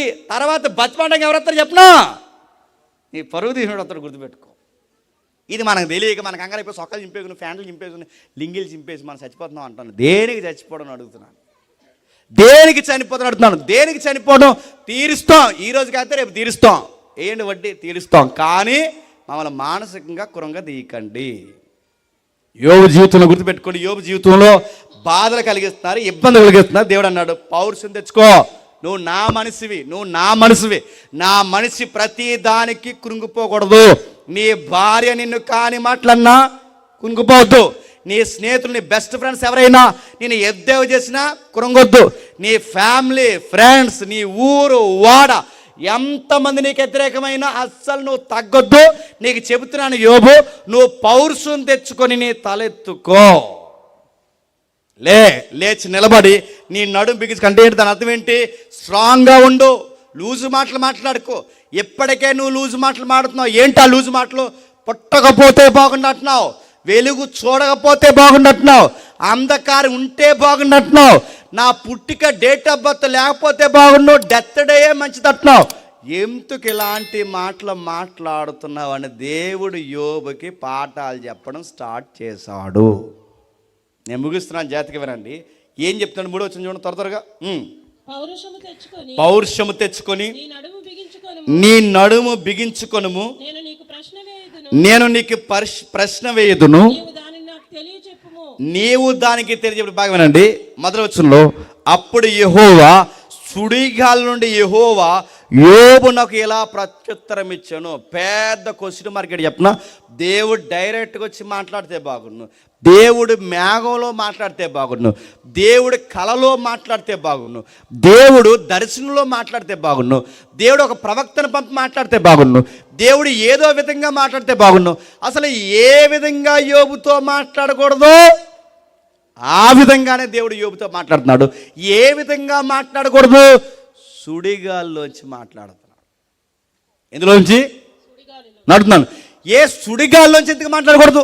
నీతో మాట్లాడినా పర్లేదు, నాతో మాట్లాడినా పర్లేదు, ఆ రోజు ఏలియాతో మాట్లాడినా పర్లేదు, ప్రవక్తలతో మాట్లాడినా పర్లేదు, సుడిగాల్లో ఎవరితో మాట్లాడినా పర్లేదు, కానీ యోబుతో మాట్లాడుకుంటే బాగుంది అనిపిస్తుంది మనకి. ఎందుకంటే ఆ సుడిగాలే తన కుటుంబాన్ని, పిల్లల్ని చంపేసింది. ఏ సుడిగాలి పేరెత్తితే జీవితంలో మర్చిపోలేడో, ఏ సుడిగాలి పేరెత్తితే తన ఆస్తులన్నీ పాడైపోయిన తనకు అర్థమవుద్దో, ఏ సుడిగాలి పేరెత్తితే గుండెలు బాదుకుని ఈ సుడిగాలే నా పిల్లల్ని చంపిందని ఏడుస్తాడో, ఆ సుడిగాల్లో నుంచే దేవుడు మాట్లాడుతున్నాడు. గుర్తుపెట్టుకోండి, మన దేవుడు ఎలా ఉంటాడో చెప్పనా? మనకి ఏవైతే మనల్ని బాధ పెడతాయో ఆ బాధల్లోంచి మనతో మాడుతాం. మనం అనుకుంటాం ఆ బాధలు పోతే బాగున్నట్టు, పోవు, అవి ఉంటాయి. అవి పోతే బాగుంటాయి, అవి పోవు. మన దేవుడికి వచ్చిన గొప్పతనం ఏంటో తెలుసా? మన దేవుడు ఉన్న గొప్పతనం ఏంటంటే ఆయన ఇరుకులు తీయడు, ఇరుకులలోనే విశాలతగా. మనకి తెలియక మనం ప్రార్థన చేస్తాం ఏమని? మా శ్రమలు తీసే, చెప్పండి, మా బాధలు తీయడు. ఈడవిడ ఇదేం పాస్టర్ అనుకోకండి, తీయడు. నేను సీరియస్ చెప్తున్నాను, ఆయన తీయడు. నీ శ్రమలు అలానే ఉంటాయి, నీ ఇరుకులు అలానే ఉంటాయి, కానీ నీ ఇరుకులలో విశాలత ఇస్తాడు, నీ శ్రమలను జయించే శక్తినిస్తాడు. ఆయన అలానే ఉంచుతాడు. ఆయన తీసాడు నిన్ను విజయంతో నింపడానికి, అవి అలానే ఉంచుతాడు. ఇది ఎలా ఉందంటే, క్రికెట్ ఆడడానికి వెళ్తున్నప్పుడు ధోని బ్యాట్ పెట్టుకుని తిరిగితే ఆ దిగిరి వెంటనే మనం ఏం ఎక్స్పెక్ట్ చేస్తాం? 6 కొట్టాలి, 4 కొట్టాలి, మొత్తం మీద భారీ స్కోర్ చేసి ఆ వరల్డ్ కప్ అయినా ఏ కప్ అయినా ఆయన చేసిన 100 స్కోర్కి ఒక అవార్డు పట్టుకుని రావాలనుకుంటాం. అలా కాకుండా మన ప్రార్థన ఎలా ఉందంటే, ధోని వెనక్కి వచ్చాయి, నువ్వు కొట్టకు, నువ్వు 6 కొట్టకు, 4. ఇది ఎలా ఉంటున్నాను? గ్రౌండ్లోకి దిగితేనేగా ఏదన్నా కొట్టేది, ఏదన్నా సాధించాలంటే ఎదుటోడు మన మీదకి బాల్ వేయాలిగా. ఇది మీకు అర్థమైతే శ్రమలు ఉండాలి, సమస్యలు ఉండాలి, ఆ గ్రౌండ్లో మనం నిలబడాలి. ఆ గ్రౌండ్లో శ్రమలు వస్తున్నప్పుడు వాటితో మనం గేమ్ స్టార్ట్ చేయాలి. యోబు గారి జీవితంలోకి ఇవన్నీ వచ్చాయి. దేవుడు అంటున్నాడు, నీ వందాతనాన్ని ఎందుకు తగ్గిస్తున్నావు? తూర్పు దేశాల్లో నీకు ఒక పేరు ఇచ్చా. నీ శ్రమలు వచ్చినప్పుడు, నీ ఆరోగ్యం పోయినప్పుడు, నీ యొక్క సమస్యలు రోజు రోజుకి మీద పడినప్పుడు, ఆర్థిక ఇబ్బందులు, నీ స్నేహితులు నీకు వ్యతిరేకమైనప్పుడు నీ పుట్టికని ఎందుకు ద్వేషించుకుంటున్నావు? దేవుడు మేలుకరమైన కార్యాలు ఎప్పుడు చేస్తాడు చెప్పనా? కొన్నిసార్లు జవాబు చాలా ఆలస్యంగా వస్తుంది, త్వరగా రాదు. దాంట్లో మనం చేయాల్సిన పనుల్లో ఒకటే, నేను ముగిస్తున్నాను. ఏం చేయకండి, ఎవరిని తిట్టుకోకండి, మిమ్మల్ని కూడా తిట్టుకోకండి, అలా నిలబడి చూడండి అంతే. ఆర్థిక సమస్యలు అలా రానివ్వండి, రానియండి. అనారోగ్య సమస్యలా రానివ్వండి, ఆయన బలమైన హస్తముల కింద అలా ఉండండి. కదలకండి, మెదలకండి. ఏ ఎమ్మెల్యే దగ్గరికి, ఎంపీ దగ్గరికి పరిగెట్టకండి. ఎవరి సలహాలు తీసుకోకండి. ఏ చుట్టం పట్టం, ఈ ఎలోహో లాంటి బోడి సలహాలు ఎవరి దగ్గర తీసుకోకండి. ఎవడు ఎలాంటి సలహా వచ్చినా ఏం పట్టుకండి. మీకు నవ్వు వచ్చినా, బాధ వచ్చినా, ఏడుపు వచ్చినా ఆ దేవుడు చెప్పుకోండి. అలా ఎదురు చూడండి. అది సంవత్సరమా 2 సంవత్సరాలు తెలియదు. ఆయన ఏ సుడిగుండంలోంచి, శ్రమలోంచి అయితే యోబుతో మాట్లాడాడో, ఈ శ్రమల్లోనే దేవుడు నీతో కూడా మాట్లాడతాడు. వినగలిగే చెవినిమ్మని దేవుడిని అడగండి. దేవా, ఈ పరిస్థితుల్లో నువ్వు ఎలా మాట్లాడుతున్నావో, ప్రస్తుతానికి ఈ ప్రశ్నలు నాకు జవాబు దొరకట్లేదు. పిల్లలు ఎందుకు చనిపోయారు, ఆర్థిక నష్టాలు ఎందుకు వచ్చాయి, ఇవన్నీ నాకు ఈ ప్రశ్నలకు సమాధానం లేదు. కానీ నాకు ఒకటైతే అర్థమవుతుంది, నా ప్రశ్నలకు సమాధానం దొరకకపోయినా వీటన్నిటికీ సమాధానకర్త మాత్రం నువ్వు ఉన్నావని మాత్రం నమ్ముతున్నాను. ఒక్క హోప్తో నిలబడండి. అలా చూడండి, అన్నం లేక ఏడ్చిన మిమ్మల్ని అనేకులకు అన్నం పెట్టేవారిగా మార్చేస్తాడు. అనారోగ్య సమస్య ఉన్న మిమ్మల్ని మీ డాక్టరే ఆశ్చర్యపడేంత స్వస్థత మీకు చేస్తాడు. దిక్కు లేక ఒంటరిగా కనీసం తిన్నా ఉన్నామని అడగానే మిమ్మల్ని, అనేక చుట్టాల మధ్య అవమానంగా ఉన్న మిమ్మల్ని అనేకులకు మీరే పంచేంత ఆశీర్వాదకరమైన గుప్పులతో మిమ్మల్ని నింపేస్తాడు. అప్పటి వరకు వెయిట్ చేయండి. యోగ జీవితంలో అన్ని ప్రశ్నార్థకం అయిపోయి ఎంతకి ఇలా జరగట్లేదో తెలియట్లేదు. ఆ టైంలో సుడిగాల్లో దేవుడు ప్రత్యక్షమయ్యాడు. సుడిగాల్లో ప్రత్యక్షమైన దేవుడు ఏం చేయాలి? బాధపడకు యోబు, ఇక జరిగింది ఏదో జరిగింది. నీకు విషయం చెప్తున్నాడు యోబు, ఇంకా బాధపడాల్సిన అవసరం లేదు. ఇదిగో ఇక ఈ బాధల్లోనే నీకు నేను ఇస్తున్న సమాధానం ఏంటంటే, నేను ఆశీర్వాదకరంగా మార్చేస్తున్నానంటే బాగుంది. మన దేవుడు పట్టాన్ని అర్థం గుర్తుపెట్టుకోండి. బాధలున్న ఏం బాధపడక, ఇంక నేను ఆశీర్వదిస్తున్నాను. నిన్న ఆ ఎలోహకుడు ఎలా అన్నాడా, నీ స్నేహితులు ఎలా అన్నారా, వాళ్ళ సంగతి నేను తీరుస్తాను అనలేదు. వెంటనే వచ్చి ఏం చేస్తాడు చెప్పినా, బాధలు ఉన్నవాడితో దేవుడు ఇదిగో ఈ కచ్చీపు తీసుకుని కళ్ళు తుడుచుకో, ఈ టిష్యూ పేపర్ తీసుకుని కళ్ళు తుడుచుకో అనలేదు. దేవుడు ఏమన్నాడు చెప్పిన, కొంతసేపు జీకే మాట్లాడుకుందాం అన్నాడు. జీకే అంటే ఏంటి? కొంచెం జనరల్ టాక్స్, జనరల్ నాలెడ్జ్ ఏమంటే మాట్లాడు. బాధల్లో ఉన్నోడు ఇంటికి వెళ్ళి జనరల్ నాలెడ్జ్ కోసం అడిగితే ఏమంటాడండి? వాడు ఎవడో ఉన్నాడు, ఆడింటి నిండా బాధ, ఆడింట్లో శ్రమలు, ఆర్థిక నష్టాలు, మరణాలు, విలయాలు అన్ని కుటుంబంలో వస్తాయి. ఇప్పుడు ఆడి దగ్గరికి వెళ్ళి మనం ఏం చేయాలి? బాధపడక బ్రదరు, ఇది ఈ కచ్చిపు తీసుకో, ఏం బాధ, అందరం ఉన్నాం కదా అంటే బాగుంటుంది. అలా కాకుండా భూమి వైశాల్యం ఎంతో తెలుసా నీకు అన్నాం అనుకోండి, ఆడు ఏమంటాడండి? ముందు ఏమన్నా అలా చూస్తాడు. నక్షత్రాలు ఎప్పుడు పుట్టాయి నీకు తెలుసు అంటే ఆడు ఏమంటాడు? సముద్రం ఎప్పుడు పుట్టి ఏమంటాడు? ఇంకో కోసం ఆడు చంపి పడతాను, జైలుకు పోతాను, చంపేసేవాడు. నా బాధలు నేడుతున్నాను, జీక కోసం అడుగుతున్నావు అంటాడు అండా. మనం అనుకుంటాం మనకి సందర్భం కాదు, అసంబద్ధం అనుకుంటున్నాం. ఈ బాధలు ఉన్నప్పుడు మన ఎదుటోళ్ళని ప్రశ్న అడగడం మనకి సందర్భం కాదేమో కానీ, దేవుడు ఏమి ఇక్కడికి వచ్చి కామెడీ ఏమి చేయట్లేదు, అడగాల్సిన ప్రశ్నలే అడుగుతున్నాడు. ఏమని అడుగుతున్నాడు? నేను ముగిస్తున్నాను చూడండి. 3వ వచనంలో, పౌరుషం తెచ్చుకొని నీ నడుము బిగించుకో. నువ్వు డిస్కషన్ చేసింది ఆ ముగ్గురితో కాదు, నువ్వు డిస్కషన్ చేసింది వీడితో కాదు, ఈ జ్ఞానం లేని మాటలు చెప్పి చెరుపుతున్న వీరితో కాదు. నేను చెబుతున్నాను యోబు, నేను కొన్ని ప్రశ్నలు అడుగుతున్నాను. భూమికి పునాది వేసినప్పుడు నువ్వు ఎక్కడున్నావు? అదే ఈ ప్రశ్నలు ఏంటి? బాధలు ఉన్న యోబుకి ఇలా అంటే బాగుండు, నీకు మళ్ళీ పిల్లల్ని ఇస్తానంటే బాగున్నావు, నీకు మళ్ళీ గొడ్డు గోదిస్తానంటే బాగున్నావు. యోబుకి కంగారు పడుకో, మళ్ళీ అధిక రెట్లు 100 రెట్లు స్థాయిలో నేను ఆశీర్వాదకరంగా ధనవంతుడిగా మారుతానంటే బాగుండు. ఇవేమీ చెప్పకుండా దేవుడు యోబుకి చెప్తున్న మాట ఏంటి చెప్పనా? భూమి ఎప్పుడు పుట్టిందో చెప్పన్నాడు. ఇంకా కిందకి అడుగుతున్నాడు చూడండి. నీకు వివేకం కలిగిన ఎళ్ళ చెప్పము, నీకు తెలిసిన ఎళ్ళ దాని పరిమాణము నియమించినాడు ఎవడో చెప్పు, దాని పరిమాణపు కొల వేసిన వాడు ఎవడో చెప్పు, దాని స్తంభములు పాదులు దేనితో కట్టబడినవో చెప్పు. ఉదయ నక్షత్రాలు ఏకముగా కూడి పాడినప్పుడు దేవదూతలందరూ ఆనందించి దయధ్వనులు చేసినప్పుడు దాని మూలరాతిని వేసిన వాడెవడో చెప్పు. సముద్రము దాని గర్భం పొర్లు రాకుండా మూసిన వాడెవడో చెప్పు. గాఢాంధకారం దాని పొత్తుకుట్లతో చుట్టిన వాడు ఎవడో నువ్వు చెప్పు. అసలు నేను అడుగుతున్నాను, నువ్వు చెప్పు అంటూ 12వ వచనంలో, అరుణోదయం భూమి దిగంతల వరకు వ్యాపించినట్లు అది దుష్టులను తనలో ఉండకుండా దునుపు వేయనట్లు నీవెప్పుడైనా నీవు ఎప్పుడైనా ఉదయం కలగజేసేవా? ఉదయం నీకు తెలుసా? వెలుగు నీకు తెలుసా? రాత్రి నీకు తెలుసా? 18 వెలుగు నివసించిన చోట నీకు తెలుసా? చీకటనే దానికి ఉనికి పట్టు నీకు తెలుసా? 21 ఇదంతా నీకు తెలిసే కదా నువ్వు బహువృద్ధుడవు, నువ్వు అప్పటికే ఉన్నావు, నువ్వు చెప్పు అంటే దాని అర్థం ఏంటి? ఉన్నాడని కాదు. నా మాటలు మీకు అర్థమవుతుంది లేదో? వెలుగు ఎప్పుడు పుట్టిందో చెప్పు, చీకటి ఎప్పుడు పుట్టిందో చెప్పు, భూమి ఎప్పుడు పుట్టిందో చెప్పు, సముద్రానికి నేను ఎలా గడియలు పెట్టానో చెప్పు, ఇవన్నీ నువ్వు చెప్పు. అప్పటికి నువ్వు ఉన్నావంటే దాని అర్థం ఏంటి? ఉన్నావని కాదు, అప్పటికి నువ్వు లేవు. నువ్వు ఉంటివా చెప్పండి అంటే క్వశ్చన్ మార్క్ అని చెప్పండి. నువ్వు లేవు. దేవుడు బాధవనండి, నువ్వు లేవని తెలిసింది. అప్పుడప్పుడు చాలామంది తాతలకు దగ్గులు నేరపకరా అంటారు, గుర్తుందా? తాత దగ్గరికి వెళ్ళి అన్నాడట, అలా దొగ్గకూడదు అని దొగ్గాలన్నాడంటే తాత ఏమంటాడు చెప్పండి? అప్పుడు అవునా నువ్వు నాకన్నా ముందు పుట్టావు చెప్పండి, నువ్వు నాకన్నా ముందు పుట్టావు నిజమే నువ్వు చెప్పినా నేను అంటే దాని అర్థం ఏంటి? పుట్టాడని నిజంగానే నిజంగా పుట్టాడు. ఆ ప్రశ్నకి అర్థం నాకన్నా ముందు పుట్టాడు తాత మనవడతా అంటాడు. దాని అర్థం ఏంటి? పుట్టాడని కాదు. ఇక్కడ మీకు అర్థమవుతుందో లేదు, యోబుని దేవుడు ఆ మాట ఎందుకు అంటున్నాడంటే, నేను పుట్టకపోతే బాగున్నావే. నువ్వు పుట్టాలంటే భూమి ముందు పుట్టాలి. నేను అడుగుతున్నాను, భూమి ఎప్పుడు పుట్టిందో నీకు తెలుసా? అంధకారంలో రాలిపోతే బాగున్నావా? 3వ అధ్యాయంలో యోబు నేను అడుగుతున్నాను, అంధకారం ఎప్పుడు పుట్టిందో నీకు తెలుసా?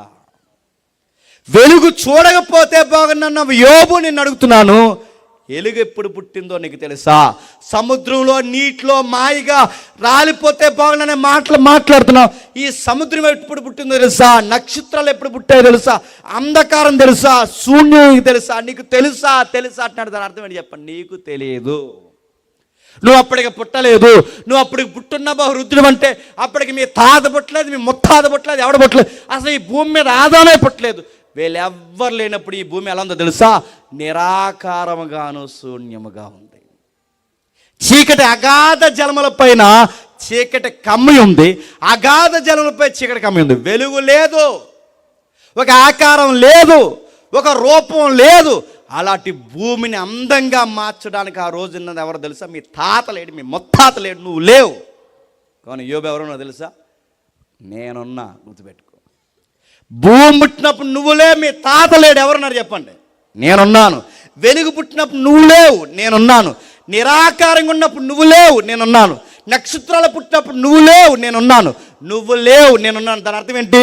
ఏ ఆకారం లేనప్పుడు నేనుండి ఈ నిరాకారమైన దానికి ఎంత మంచి ఆకారం ఇస్తే యోబు నేను చెప్తున్నాను, నువ్వు లేచి నిలబడి పౌరుషం తెచ్చుకో. ఈ భూమిని, నిరాకారమైన భూమిని అందంగా మార్చని నేను నీకు చెప్తున్నాను, మళ్ళీ నీ జీవితాన్ని అందంగా మారుస్తాను. లేచి పౌరుషం తెచ్చుకో. భూమి పుట్టినప్పుడున్నా, నక్షత్రాలు పుట్టినప్పుడున్నా, వెలుగు పుట్టినప్పుడున్నా, ఇవేమీ పుట్టక ముందే నేనున్నా. ఇప్పుడు చెప్తున్నాను యోబు, ఆ రోజున్న ఆయన్ని నిన్నున్న వాడిని ఈరోజున్నా, ఈరోజున్న వాడిని రేపు ఉంటా, నిన్న నేడు నిరంతరము ఏకరీతిగా ఉంటా. యోబు నేను చెప్తున్నాను, నేనుంటా, నువ్వెందుకు టెన్షన్ అవుతున్నావు? అది అధ్యాయం సమాధానం. దేవుడు జీకే క్వశ్చన్ ఎందుకు అడుగుతున్నాడు? జీకే క్వశ్చన్ అడిగి యోబుకి జనరల్ నాలెడ్జ్ నేర్పించడానికి కాదు. ఎందుకు ఈ ప్రశ్నలు అడుగుతున్నాడంటే, నీ పిక్చర్లో చూడకు, నీ బాధలు అనుకోకు, భూమి మీద నువ్వొక్కడవే బతుకుతున్నావు అనుకోకు, భూమి మీద నీలాంటి వాళ్ళు ఇంకా చాలామంది బతుకుతున్నారు. ఇన్ని కుటుంబాలని నేను చూస్తున్నాను, ఎంత మంచి మనుషుల బాధలు నేను చూస్తున్నాను, చెడ్డ మనుషుల బాధలు కూడా నేను చూస్తున్నాను. ఈ మంచి వాళ్ళు నీ బాధలు కూడా నేను చూస్తున్నాను. అయితే నీలో ఇంకా డీప్గా చూశాను. నువ్వు అనుకుంటున్నావు నేను మంచివాడిని. యోబు అలా అనుకున్నాడంటే గుర్తుపెట్టుకోండి, నీతిమంతుడు లేడు. చెప్పండి, ఒక్కడు లేడు. దేవుని దృష్టికి యోబు నీతిమంతుడు కాదు, యెషయా నీతిమంతుడు కాదు, దావీదు నీతిమంతుడు కాదు, నువ్వు నీతిమంతుడు కాదు, నేను నీతిమంతుడు కాదు. అందరూ మన వంటి స్వభావం గల మనుషులే. ఎవరు మంచోళ్ళు అనుకోవడానికి వీల్లేదు. ఆయన అనుకుంటున్నాడు, ఎవరు చెప్పండి? అందుకే చివరి అధ్యాయంకి వచ్చేసరికి ఏమంటున్నాడు చూడండి. యోబు ఏం మాట్లాడుతాడు? 42వ అధ్యాయం మొదటి వచ్చిన ముగిద్దాం. అప్పుడు యోబు యెహోవాతో ఇలాగ ప్రత్యుత్తరం ఇచ్చాను, నీవు సమస్త క్రియలను చేయగలవనియు నీవు ఉద్దేశించినది ఏది నిష్ఫలము కానేరదనియు నేనిప్పుడు తెలుసుకుంటుని జ్ఞానము లేని మాటల చేత జ్ఞానము లేని మాటల చేత. ఆలోచనను నిరర్ధకము చేయువాడు వీడెవడు? ఉమ్, అలాగూ వివేచన లేని వాడు అయినా ఉమ్, నేను ఉమ్. ఏమీ నెరగక ఏమీ ఎరగక నా నా బుద్ధికి బుద్ధికి మించిన సంగతుల గురించి నేను మాట్లాడుతుని నేను మాట్లాడగోరుచున్నాను. దయచేసి నా మాట దేవ ఆలకింపుము. ఒక సంగతి నిన్ను అడిగెదను, దానిని నాకు ఇప్పుడు యోబు ఏం ఒప్పుకుంటున్నాడు చెప్పండి? ప్రభువా, నా బుద్ధికి మించి మాట్లాడుకున్నాను, నా బుద్ధికి మించి ఆలోచించుకున్నాను, తప్పు మాట్లాడాను, నన్ను క్షమించి. ఏం తప్పు మాట్లాడాడు? పుట్టకపోతే బాగున్నా అన్నాడు. ఏం తప్పు మాట్లాడాడు? మా అమ్మ నన్ను కనకపోతే బాగున్నా అన్నాడు. ఏం తప్పు మాట్లాడాడు? అగాధంలో మాయగా రాలిపోతే బాగున్నా అన్నాడు. ఏం తప్పు మాట్లాడాడు? నాది ఏది తప్పు లేదన్నాడు. అయినా దేవుడు నా మీదకి చెప్పండి శ్రమలు అనుమతించాడు. అది కూడా తప్పే. అది తప్పు లేదనుకోవడం తప్పు, నేను పుట్టకపోతే బాగున్నా అనుకోవడం తప్పుడు, చచ్చిపోతే బాగున్నా అనుకోవడం తప్పు. ఇవన్నీ తప్పు. దేవుడు అన్నాడు. ఆ యోబుకి ఆ తప్పు అర్థమయ్యేలా దేవుడు ఎవరిని అనుమతించాడు చెప్పండి? సాతాను గారిని అనుమతించాడు. భవిష్యత్తు తిరిగిన దేవుడు ఎలాంటి పరిస్థితుల్లో యోబున్నాడు చూశాడు, సాతాను అనుమతించాడు. యోబులో ఉన్న స్వనీతి చీకటి కోణాన్ని బయటికి తీసేశాడు. యోబుని దేవుడు ఎంత బాగా ఆశీర్వదించాడంటే అధిక రెట్లతో దేవుడు ఆశీర్వాదకరంగా మార్చేశాడంట. అందరికన్నా ముందున్న వాటికన్నా గొప్ప వెలుగుగా యోబు జీవితాన్ని మార్చేశాడు. నేను ముగిస్తున్నాను. కొన్నిసార్లు మన జీవితంలో ఏం జరుగుతుందో మనకు అర్థం కాదు, కానీ మనం చేయాల్సిన పనుల్లో ఒకటే, అలా వెయిట్ చేయండి అంతే. కొన్నిసార్లు ఆర్థిక నష్టాలు మనకి ఏం కాదు. ఆర్థిక నష్టాలు తొలగించుకోవడానికి ఏ దొంగ వ్యాపారంలో చేతులు ముంచుకొని అలా ఎదురు చూడండి అంతే. యథార్థంగా కష్టపడండి. అనారోగ్య సమస్యలు కొన్నిసార్లు మనకు అర్థం కావు, ఏం కాదు, అలా ఎదురు చూడండి. తగిన సమయంలో దేవుడు స్వస్థిస్తాడు.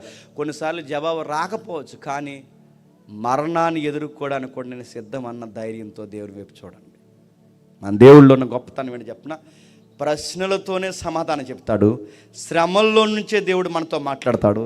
ఆ టైంలో దేవుడు నీకు నాకు చెప్పే మాట ఒకటే, మీ గౌరవాన్ని తగ్గించకండి, పౌరుషం తెచ్చుకోండి. అన్నం లేకపోయినా నీతికి పడి సావండి. ఆర్థిక ఇబ్బందుల గౌరవాన్ని రోడ్డు మీదకి తేకండి, నిలబడండి. ఏదైనా మన నీతి నిమిత్తం హింస పొందండి, శ్రమ పడండి, యథార్థం కష్టపడండి. ఈరోజు కాకపోవచ్చు, రేపు కాకపోవచ్చు, కానీ తగిన సమయం అన్నిటికీ నేను సమాధానం ఇస్తాను. చాలామంది చెల్లెళ్ళు తమ్ముళ్ళు కనబడుతున్నారు, పరీక్షల్లో ఫెయిల్ అయిపోయిన లైఫ్ లేదని ఈ సముద్రాల్లోకి దూక్కండి, వెయిట్ చేయండి, కష్టపడి మళ్ళీ చదవండి. ఎవరో నిన్నేదో మోసం చేశారని డిప్రెషన్లోకి వెళ్ళకండి, పోయే వాళ్ళని పోనేయండి. నీ లైఫ్కి ఒక పర్పస్ ఉంది, ఎదురు చూడండి. అది భార్య అయినా, భర్త అయినా, పిల్లలైనా. నేను అడుగుతాను, చివరికి నీ సంఘ విశ్వాసుల్లో తోటి విశ్వాసం నేను బాధపడినా ఏం కాదు. నేను చెప్తున్న సమాధానం ఒకటే, అంధకారాన్ని వెలుగుగా మార్చిన దేవుడు, నిరాకారాన్ని ఆకారంగా మలిసిన దేవుడు, అగాధ జలాలను పక్కకు దోసి జలముల్లో 6 నెలలను చూపించిన దేవుడు ఈరోజు రాత్రి నీకు నాకు చెప్తున్నాడు. యోబు జీవితాన్ని మార్చిన దేవుడు, భూమి ఆకారాన్ని మార్చేసిన దేవుడు నీ జీవితాన్ని, నా జీవితాన్ని కూడా మార్చాడు. వెయిట్ చేయి. ఇలా సాక్ష్యం చెప్తున్నారు ఏమని? చచ్చిపోతే బాగుండన్నారు. వీళ్ళు సాక్ష్యం చెప్తున్నారు ఏమని? ఆర్థిక ఇబ్బందులు ఏంటి, మా 2 పిల్లలతో ఎలా బతకాలని వెయిట్ చేశారు. ఎయిర్పోర్ట్లో ఇబ్బంది, ఏజెంట్తో దూర సంబంధమైన మాటలు, ఎక్కడికి వెళ్ళినా ఆ పైన యజమానురాలతో బాధలు. అడుగుతున్నాను, కుంగిపోయిన తర్వాత డెసిషన్ చచ్చిపోయారా? వెయిట్ చేశారు. ఆ కన్నీళ్ళు ఏడవండి, ఎంత ఏడిపోతుంది ఏడవండి, కానీ దేవుడి దగ్గర ఏడవండి. తగిన సమయం దేవుడు గిర్రుని మీ స్టోరీ మార్చేస్తాడు. అలాగే మార్చాడు వీళ్ళకి. వాళ్ళ జీవితాన్ని ఆశ్రయించిన దేవుడి కృతజ్ఞత కొడుకులో మీకు చెప్తున్నాను. మీకు ఏ బాధలు ఉన్నా, ఏ సమస్యలు నాకు తెలియదు, వెయిట్ చేయండి. ఆయన బలమైన అస్తముల కింద అనేకమని ఉండండి అంతే. ఇంకే రాంగ్ ప్లానింగ్స్ ఏమి వేయకండి. ఎలా ఎదుపాలి రాత్రి కంటే ఎలాగే అదో జరుగుపోతావు, ఎలాగలాగే ఎదుగా ఉంటాయి, గుర్తుపెట్టుకో. రాత్రి ఏం చేయకు, వెయిట్ చేయి, ప్రేయర్ చేయి, యథార్థం కష్టపడు. యథార్థవంతులు దేవుడు ఏమని చెప్పినా, యథార్థవంతులు తప్పక వర్దెలుతారు. సక్సెస్ సీక్రెట్ అదే, వర్దెలుతావు జెన్యూన్గా ఉంటూ. ఏ కకృతి పనులు చేయకు, వెయిట్ చేయి. యోబు వెయిట్ చేశాడు, ఆశ్రితకరంగా మార్చాడు. రోగం వచ్చినా భరించాడు, పిల్లలు చనిపోయినా భరించాడు, సమస్య ఏదైనా భరించాడు. అక్కడక్కడ పొడి మాటలు మాట్లాడాడు. మళ్ళీ వెనక్కి తన జీవితాన్ని తీసుకుని తప్పైపోయింది ప్రభువా, ఆ బాధల్లో తెలుసో తెలియక మాట్లాడేశానంటే దేవుడు క్షమించి మళ్ళీ అంతకన్నా అధిక రెట్లు దేవుడు యోబు జీవితాన్ని ఆశ్రయించాడు. ఈ రాత్రి మీకే చెప్తున్నాడు, మిమ్మల్ని ఆశీర్వదిస్తాడు, నన్ను ఆశీర్వదిస్తాడు, మళ్ళీ అందరినీ దేవుడు ఆశీర్వదకరంగా మాట్లాడు. దీని నుంచి దేవుడు కోరుకునేది ఏంటంటే ఏం కోరుకోడు, ఆయనకి థ్యాంక్స్ చెప్పండి. దాన్నే థ్యాంక్స్ గివింగ్ ప్రేయర్, కృతజ్ఞత. మోకాలేసి ప్రార్థన చేయండి, బైబిల్ చదువుకోండి. దేవుడు మన నుంచి ఎక్స్పెక్ట్ చేసేది ఏమైనా ఉందంటే ఆయన వాక్యాలు చదువుకోవడం, ఆయన కట్టడ ప్రకారం నడవడం, మన పిల్లా పాపంతో దేవుణ్ణి ఆరాధన. ఇంతకు మించి మన నుంచి ఆయన ఏం కోరుకోవట్లేదు. నీ బంగారం వద్దు, ఎండొద్దు, నీ ఆస్తుపాస్తులు వద్దు. దేవుడికి కావాల్సింది నీ నుంచి ఆరాధన కావాలి. ఆరాధన అంటే ఎగిరేసి పాటలు బైబిల్ పక్కన పడాడు కదా. ఆరాధన అంటే నీ జీవితంలో గుర్తుపెట్టుకుని ప్రథమ స్థానం ఆయనకి ఇవ్వడం, ఆత్మతో సత్యముతో ఆయన్ని మాత్రమే ఆరాధించడం. ఇది నువ్వు చెయ్యి. 2 రెట్లు ఆశ్రదించిన వాడిని దేవుడు తీసుకెళ్ళి మరొక 2 రెట్లలో కూర్చోబెట్టాడు. 5 రెట్లు ఆశ్రదించిన వాడిని మరొక 5 రెట్లలో కూర్చోబెట్టాడు. చిన్న విషయం నమ్మకం ఉంటే ఇంకా ఇచ్చేస్తాడు, ఇంకా నమ్మకంగా ఉంటే ఇంకా ఇచ్చేస్తాడు, ఇంకా నమ్మకంగా ఉండు. నేను తీసుకెళ్ళి కోట్ల రూపాయల్లో కూడా కూర్చోబెడతాడు. నువ్వు ఎంత తగ్గితే అంత ఆశీర్వదకరంగా మారుతాడు. ఆ దీవులన్నీ కుటుంబానికి అనుగ్రహించగాక. తన కుమారుని యేసు నామములో మనందరికీ దేవుడు జవాబు దయచేయను గాక. ఆమేన్, ఆమేన్, ఆమేన్. ప్రార్థన చేసుకుందాం. ప్రేమగల తండ్రి, కృపగల దేవ, ఎవరికి ఈ సంగతులు అర్థమే నాకు తెలియదు తండ్రి. మా జీవిత కొన్నిసార్లు తండ్రి సముద్రపు అలలకి తండ్రి గురైపోయిన ఒడ్డు వలె మా జీవితం మారిపోతుంది. కొన్నిసార్లు తుఫాను కన్నా వేగంగా మా జీవితంలోనికి శ్రమలు వస్తాయి తండ్రి. అవి ఆర్థిక ఇబ్బందుల, అనారోగ్య సమస్యల, మనుషుల మోసాల, ఏ విధంగా ఎవరి మీదకి ఏ దాడి జరుగుద్దో మాకు తెలియదు. కానీ ప్రతి విషయం వెనకాల తండ్రి నవ్వడానికి సిద్ధంగా సాతానుగాడు ఉంటాడు తండ్రి. ఆ టైంలో మేము పౌరుషం తెచ్చుకుని నిలబడి, మాతో ఎవరున్నా ఎవరు లేకపోయినా దేవుడు మాతో ఉంటాడని ఎవరైతే విశ్వసించి నిలబడతారో అంతకన్నా గత వైభవం కన్నా ఇంకా తండ్రి 100 రెట్లు 1000 రెట్లు జీవితాన్ని సమాధానకరంగా ఉంటారు. ఈ మధ్యలో ఓపికగా నిలబడడం కావాలి. అలాంటి ధన్యత తన మీ బిడ్డలకు అనుగ్రహించారు. ఇంకా ఆశీర్వదించండి. వారి ఇద్దరు బిడ్డలను దీవించండి. వారి పిల్లల్ని ఎవరైతే ఎదుగుదల ఉందో తండ్రి వారి యవ్వన జీవితంలో మీరు కాచి కాపాడండి. ఎవరైతే యజమానుల దగ్గర పని చేస్తున్నారో ఆ పైన ఉన్న యజమానురాలకి, యజమానులకి తండ్రి ఈ కుటుంబాన్ని దీవెనకరంగా మలచి తన యజమాని యొక్క పనుబాటులో మీ కృపను ఉంచండి. వారి రాకపోకల్లో మీకు కావలి ఉంచండి. వాగ్దాన దేశానికి వెళ్తున్నారు దేవా, మీ వాక్యపు అనుభవాలు తండ్రి వారికి నేర్పించండి తండ్రి. ఎవరైనా ఈ మాటలు తప్పుగా తీసుకుని మమ్మల్ని శత్రువులుగా భావించి మా మీద చెడ్డ మాటలు పలికితే వారిని క్షమించండి. వారిని మీ చేతులకు అప్పగిస్తున్నాం. నడిపిస్తున్న దైవజనుల్ని, పెద్దల్ని తండ్రి, మా జత పని వారిని, ఈ పరిసర ప్రాంతాల్లో సేవం చేస్తున్న ప్రతి సేవకుడిని మీరు దీవిస్తారని కోరుతూ, మా శత్రువుని, మిత్రుల్ని అందరినీ మీ చేతులకు అప్పగిస్తూ క్రీస్తు నామమున ప్రార్థన సమర్పిస్తున్నాం తండ్రి. ఆమేన్, ఆమేన్.